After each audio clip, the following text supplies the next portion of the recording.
অনুরাগের ছোঁয়া সিরিয়ালের আগামী পর্বে আমরা দেখতে চলেছি সোনার ব্যবহারে দীপক খুব কষ্ট পেয়ে হসপিটাল থেকে বেরিয়ে যায়।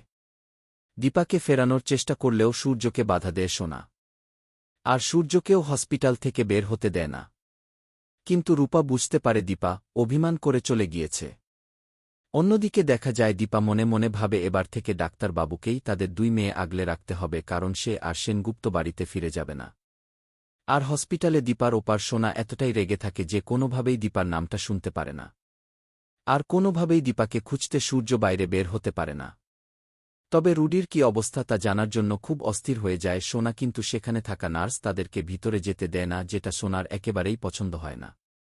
কিন্তু এদিকে রুডি নিজের কেবিনে একেবারেই ভালো থাকে, শুধুমাত্র হাতে একটুখানি গুলি লাগে। তবে নার্সদের চোখ ফাঁকি দিয়ে রুডিকে দেখতে কেবিনের কাছে ছুটে যায় সোনা। তবে কেবিনে ঢোকার আগে গ্লাসের মধ্য থেকে সোনা দেখতে পায় রুডি বসে নার্সদের সঙ্গে কথা বলছে। সুস্থ রুডিকে দেখে সোনা চমকে যায়। আর মনে মনে ভাবতে থাকি তখন সিস্টার যে বলল রুডির অবস্থা খুব একটা ভালো না, তাহলে ওকে এত সুস্থ মনে হচ্ছে কিভাবে। একটু খেয়াল করে সোনা শুনতে পায় রুডি নার্সকে বলছে, আপনার টাকা আপনি সময় মতো পেয়ে যাবেন, শুধুমাত্র সেনগুপ্ত বাড়ির যেন কেউ বুঝতে না পারে আমার তেমন কিছুই হয়নি। ওই দীপা সেনগুপ্তকে আমি ফাঁসাতে চাই। আমি কুমারের নাতি, তাই আমার দাদুর সঙ্গে হওয়া অন্যায়ের প্রতিশোধ নিতে ওই দীপাকেই আগে শেষ করতে হবে। সোনা তো বোকা মেয়ে, তাই কোনোভাবে বুঝতেই পারছে না তার মাকে ফাঁসানোই আমার আসল উদ্দেশ্য। এই কথাগুলো শুনে আকাশ থেকে পড়ে সোনা।